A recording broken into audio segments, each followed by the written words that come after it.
اللہ کے حکم پر چلنا اطاعت، اللہ کے حکم کو توڑنے سے بچنا تقوی. بات تو ایک ہی ہو گئی. اور آخری اصطلاح کیا ہے؟ عبادت.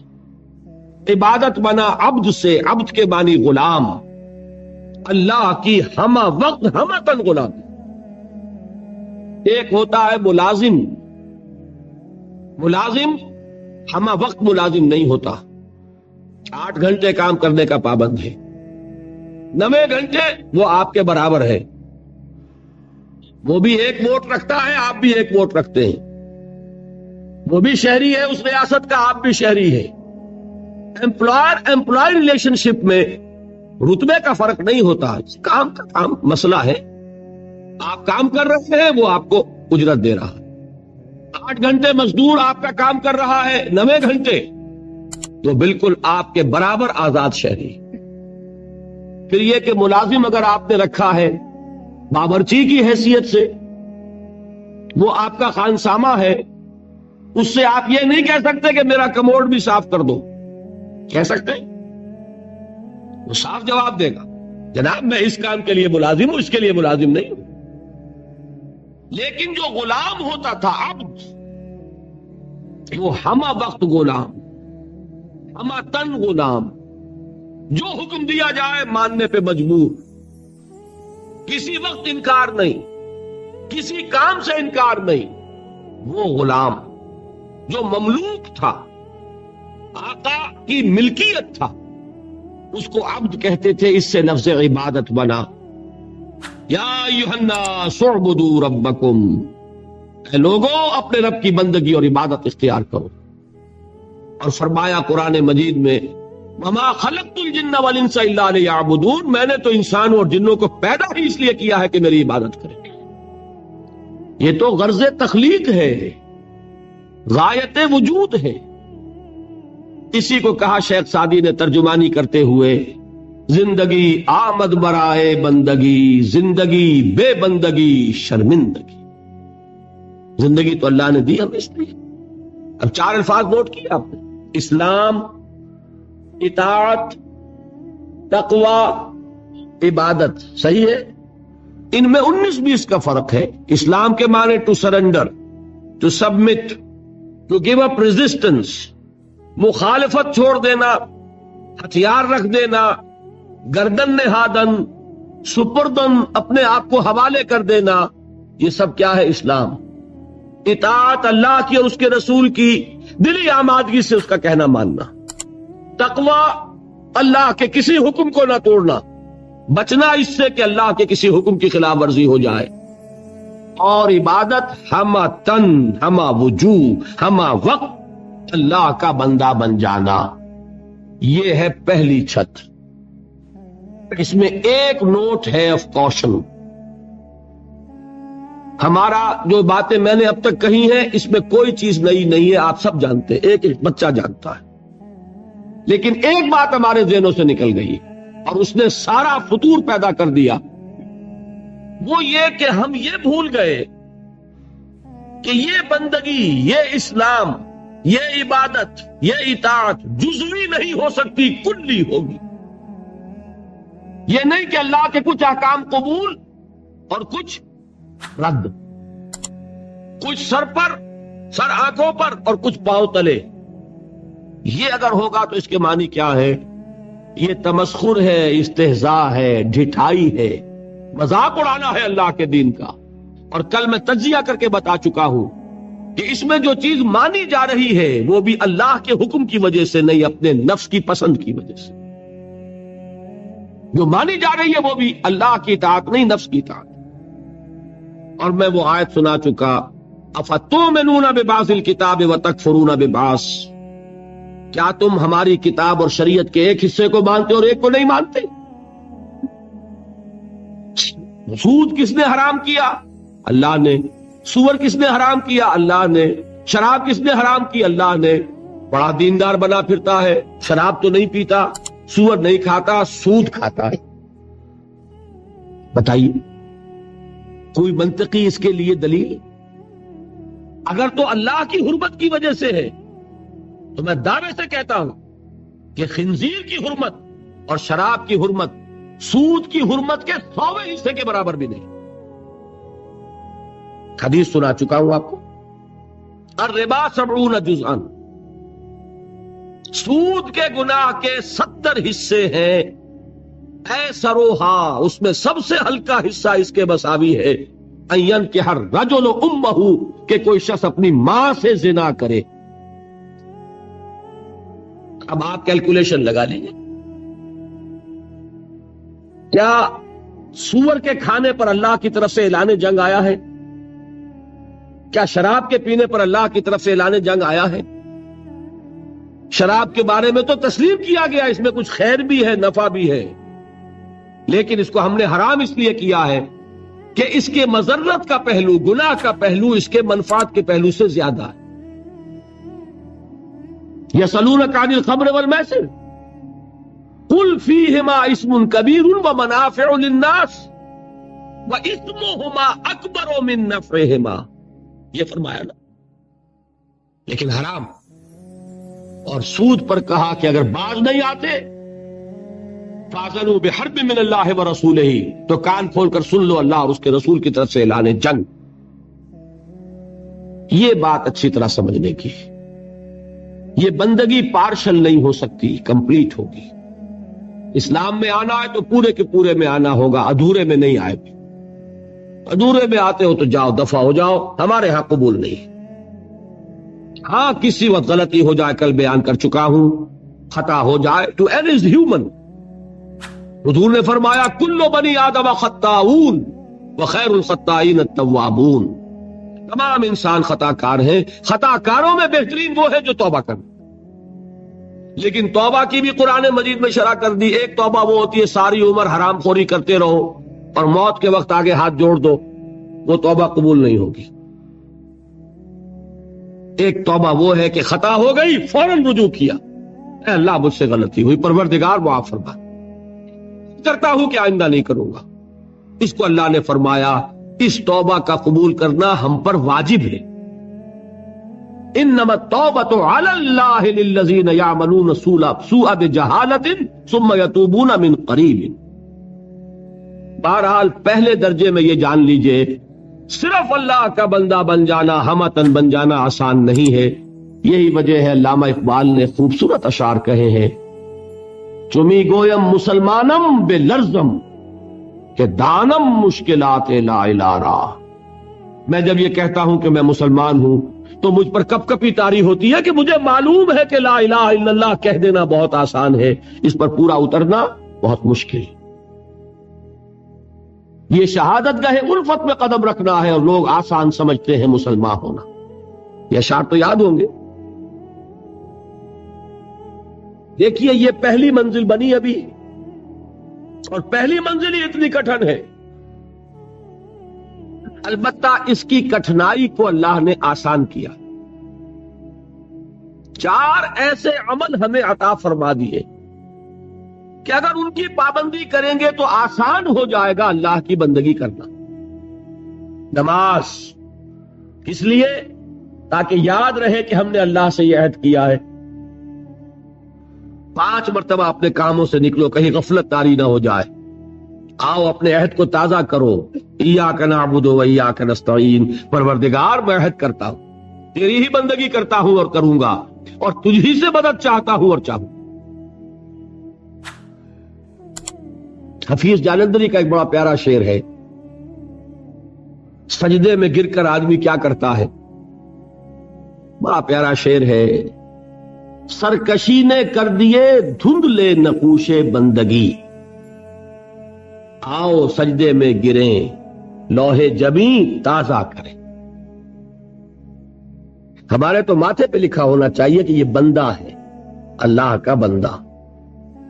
سرکشی جو ہے اس کی وجہ سے یہ نقش کچھ مدھم ہو گئے ہیں. سجدے میں گرو اور تازہ کرو تاکہ وہ نقش بندگی جو ہے پھر اجاگر ہو جائے. سرکشی نے کر دیے دھندلے نقوش بندگی، آؤ سجدے میں گریں لوح جبیں تازہ کریں. نماز کیا ہے؟ بندگی کے اقرار کو تازہ کریں. پھر اس عبادت میں آڑے آتے ہیں انسان کے نفسانی خواہشات. اس نفسانی خواہشات کا مقابلہ کرنے کے لیے کیا دیا؟ روزہ۔ حضور نے فرمایا الصوم جنتن، روزہ ڈھال ہے۔ نفس کا حملہ کس پر روکو گے؟ روزے کی ڈھال پر۔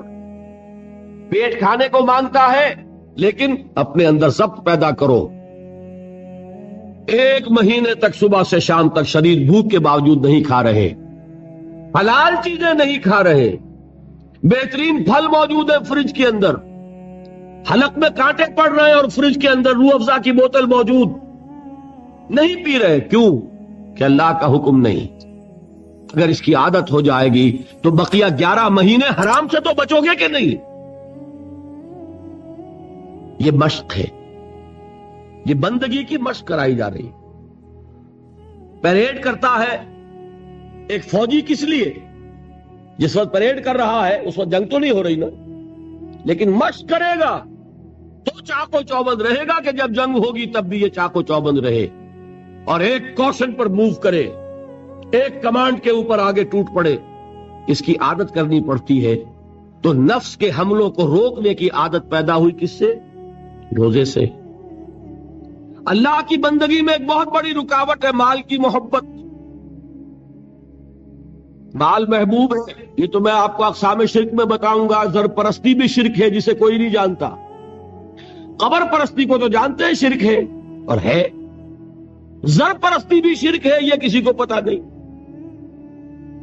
اور نفس پرستی بھی شرک ہے یہ کسی کو پتا نہیں۔ یہ تو وہ موضوع آئے گا ابھی انشاءاللہ، لیکن ذہن میں رکھیے سب سے بڑی دل کے اندر جو نجاست ہے وہ حب مال کی ہے، مال کی محبت۔ اس کو کھرچنے کے لیے کیا چیز عطا فرمائی؟ زکوٰۃ۔ مال نکالو، اور یہ ساری برکات جمع کر دی کس میں؟ حج میں۔ نماز کی برکت بھی ہے، اس میں طواف ہو رہا ہے، شاعر الہی ہے، اور پھر اس میں مال بھی خرچ ہو رہا ہے، وہ زکوٰۃ کی برکت آ گئی۔ احرام کی پابندیوں میں روزے سے مشابہت ہے، روزے میں تعلق زر و شو نہیں ہے نا، اور احرام میں نہیں ہے۔ تمام برکات کو جمع کیا ہے حج میں۔ یہ عبادات کس لیے دی گئی؟ یہ ٹریننگ کورس ہے ایک بندہ مسلم کا، بندہ مومن کا، کہ اسے اللہ کی ہمہ بندگی کی عادت پیدا ہو، صلاحیت پیدا ہو جائے، وہ واقعتاً اللہ کے احکام پر چلنے کے قابل ہو جائے، اس میں تقوی پیدا ہو جائے۔ یا ایھا الذین آمنوا کتب علیکم الصیام کما کتب علی الذین من قبلکم لعلکم تتقون۔ اہل ایمان تم پر روزے فرض کیے گئے جیسے کہ تم سے پہلی امتوں پہ فرض کیے گئے تھے، تاکہ تمہارے اندر تقوی پیدا ہو۔ تو یہ جان لیجئے یہ 4 ستون اور یہ چھت۔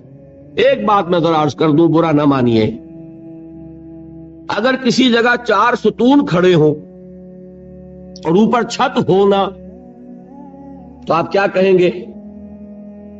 پاگل پن ہے، یہ ستون کاہے کے لیے کھڑے کی؟ ستون بامانی تبھی ہے جب چھت سپورٹ کر رہا ہو، ورنہ وہ یادگار تو ہو سکتی ہے کوئی، باقی اس کی کوئی افادیت نہیں۔ بالکل یہی حال ہے ان لوگوں کا جنہوں نے صرف نماز، روزہ، حج، زکوٰۃ کو پکڑا ہوا ہے اور اللہ کے حلال و حرام سے آزاد۔ وہ پوری بندگی ان کے سامنے ہی نہیں، پوری زندگی میں اللہ کی غلامی یہ پیش نظر ہی نہیں۔ نماز، روزہ، حج، زکوٰۃ یہ کر لیا اور دین کے تقاضے گویا کہ پورے ہو گئے، جو بھی ہم سے دین کا مطالبہ تھا ہم نے ادا کر دیا۔ اس کی مثال یہی ہے کہ 4 ستون ہے، چھت نہیں۔ اس کا وائسی ورثہ بھی ہے، چھت ہو ہی نہیں سکتی جب تک ستون نہ ہو، لہذا وہ اللہ کی بندگی ہمتن نہیں ہو سکے گی اگر یہ ستون ہی تم نے قائم نہیں کی۔ کوئی شخص بنا پھرتا ہو اللہ کا بڑا ہی عاشق اور رسول کا بہت ہی محبت کرنے والا اور نماز پڑھتا نہ ہو تو ہے فریبی کہ نہیں؟ دھوکے باز ہے کہ نہیں؟ یہ چھت کا دعویٰ کر رہا ہے بغیر ستون کے، اور وہ ستون لیے بیٹھا ہے بغیر چھت کے۔ دونوں شکلیں یکساں غلط۔ یہ تو در حقیقت عمارت کا تصور ہی تب بنے گا ستون ہو، نماز ہو، روزہ ہو، جسے اس حدیث میں حضور نے فرمایا عمود ہے، یہ فلا ادلک یا معاذ براس ھذا الامر وعمودہ وذروۃ السنام منہ. یہ عمود ہیں، یہ ستون ہے، یہ ارکان ہے. رکن کہتے ہی ستون کو ہے. ان ستونوں پر پہلی چھت آئی. وہ پہلی چھت کاہے کی ہے؟ اسلام کی، عبادت کی، تقوی کی، اطاعت کی، جو ہمتن ہوگی، جو ہمہ وقت ہوگی، ہمہ وجوہ ہوگی. یہاں تک تو بات کل بھی کچھ آ گئی تھی، اب اگلے پر آئیے. دوسری چھت کون سی ہے؟ وہ ہے دعوت، تبلیغ، امر بالمعروف نہی عن المنکر، تواصی بالحق، شہادت حق. اس کے لیے بے شمار اصطلاحات ہیں. قرآن مجید چونکہ آپ کو میں پہلے دن بتا چکا ہوں عربی فصاحت، بلاغت، ادبیت کی معراج ہے. اور ادبیت کا ایک تقاضا یہ بھی ہوتا ہے کہ الفاظ بدل بدل کر لائے جائیں، ورنہ منوٹنی پیدا ہو جاتی ہے، جی اگتاتا ہے. میر کا ایک مصرع ہے کہ ایک پھول کا مضمون ہو تو 100 رنگ سے باندھوں. دعویٰ کر رہے ہیں ایک پھول کا مضمون ہو تو 100 رنگ سے باندھوں. یہ اپنی فصاحت اور بلاغت اور طلاقت لسانی کا اظہار کر رہے ہیں. قرآن مجید کے اندر بھی آپ کو یہ حسن ملے گا بتمام و کمال. ایک ہی بات کے لیے کئی اصطلاحات. اچھا یہ کہ 19-20 کا فرق ضرور ہوگا ان میں، یہ نہیں کہ بالکل ایک ہو، لیکن بہت قریب قریب. میں نے بتایا اسلام، اطاعت، تقوی، عبادت تقریباً ایک مفہوم ہے، لیکن تھوڑا تھوڑا فرق ہے. اسی طریقے سے دوسری چھت جو ہے عمل صالح کی دوسری منزل، اس کے لیے الفاظ کیا ہے؟ دعوت، تبلیغ، نصیحت، وعظ، تلقین، تعلیم، انذار، تبشیر، تذکیر، امر بالمعروف نہی عن المنکر، اور سب سے جامع اصطلاح شہادت علی الناس. بات سمجھ میں آئی؟ تعلیم میں کیا ہوتا ہے؟ کوئی بات آپ کسی کو سکھا رہے ہیں. ہمارے تبلیغی بھائی ہوتے ہیں نا، بھائی تعلیم ہو رہی ہے. تعلیم کائے کے لیے ہوتی ہے؟ وہ بھی تبلیغ کی ایک شکل ہے نا. کوئی کتاب لے کر بیٹھ کر پڑھ رہے ہیں. درس کائے کے لیے ہے؟ یہ بھی تبلیغ ہے. تقریر جو میں کر رہا ہوں یہ کیا ہے؟ یہ تبلیغ ہے. اور وصیت، نصیحت، وعظ یہ کیا ہے؟ یہ بھی کسی کو کوئی بات سمجھانی ہے، آمادہ کرنا ہے. امر بالمعروف، نیکی کا حکم دینا، نہی عن المنکر، اور بدی سے روکنا، یہ کیا ہے؟ یہ بھی دعوت و تبلیغ ہے. تذکیر کے معنی نصیحت، فذکر بالقرآن من یخاف وعید. تبشیر کے معنی بشارت، یعنی پیٹھ ٹھوکنا کہ اگر سیدھے راستے پر آؤ گے اللہ تعالیٰ تمہارے لیے تمہیں اجر و ثواب سے نوازے گا. انذار کے معنی خبردار کرنا. میں نے وہ آیات آپ کو سنائی تھی، وما ارسلناک الا مبشرا ونذیرا. اے نبی ہم نے نہیں بھیجا ہے آپ کو مگر بشیر اور نذیر بنا کر، خبردار کرنے والے اور بشارت دینے والے. اور اس کی جامع ترین اصطلاح ہے شہادت علی الناس، لوگوں پر حجت قائم کر دیں. حجت کس لیے قائم کرنا؟ اس بات کو ذرا آپ اچھی طرح سمجھیے. یہ در حقیقت فریضہ ہے رسالت کا. اللہ تعالیٰ رسول کیوں بھیجتا رہا؟ میں نے کل بھی الفاظ کہے تھے، یہاں نہیں دبئی میں، اس وقت پھر دوہرا رہا ہوں، معاذ اللہ بات سمجھانے کے لیے. یہ کوئی اللہ کا مشغلہ تھا؟ کیا ہابی تھی؟ ایک بہت اہم مسئلہ ہے، رسول کیوں بھیجے جاتے تھے، پھر یہ سلسلہ کیوں ختم ہو گیا؟ اور اگر رسالت کسی مقصد کے لیے تھی تو آیا وہ مقصد ختم ہو گیا؟ اور اگر وہ مقصد ختم نہیں ہوا تو رسالت ختم ہو گئی، اب وہ مقصد کیسے پورا ہوگا؟ 4 سوال ہو گئے. چاروں کا جواب ہوگا تو بات کھلے گی. رسول کس لیے بھیجے جاتے تھے؟ دعوت، انذار، تبشیر. کس لیے؟ دیکھیے سورہ نساء کی آیت ہے، اللہ تعالیٰ توفیق دے آپ کو، 6واں پارہ شروع ہوتا ہے، وہاں یہ مقام ملے گا. بہت سے رسولوں کا اللہ نے وہاں نام لیا ہے. بعض مقامات قرآن مجید کے ہیں جہاں انبیاء اور رسولوں کے ناموں کے گلدستے ہیں. 16 نام، 17 نام، 20 نام مل جائیں گے آپ کو، 28 نام. ایک گلدستہ ہے سورہ نساء میں 6 پارے کے شروع. تمام رسولوں کا نام لے کر اب فرمایا رسلا مبشرین و منذرین لئلا یکون للناس علی اللہ حجۃ بعد الرسل وکان اللہ عزیزا حکیما. ہم نے اپنے رسولوں کو بھیجا مبشر اور نذیر بنا کر، تاکہ رسولوں کے آنے کے بعد لوگوں کے پاس اللہ کے مقابلے میں کوئی حجت باقی نہ رہ جائے. کیا معنی اس کے؟ اللہ پوچھے گا تم شراب کیوں پیتے رہے؟ اے اللہ تو نے ہمیں بتایا نہیں کہ حرام ہے. دلیل ہو جائے گی کہ نہیں؟ ہمیں بتایا ہی نہیں کہ حرام ہے. جب تک قرآن میں آیت نہیں اتری کہ آخری آیت کے حرام ہے، صحابہ پیتے رہے کہ نہیں؟ فرض کیجئے کہ جب آیت اترتی، فرض کیجئے کہ حضور کسی مصلحت کی وجہ سے کہ یہ مشکل کام ہے، یہ حکم نہیں مان سکیں گے میرے ساتھی، اور میں نے اگر یہ حکم دیا تو بھیڑ چھڑ جائے گی، دیکھنا ان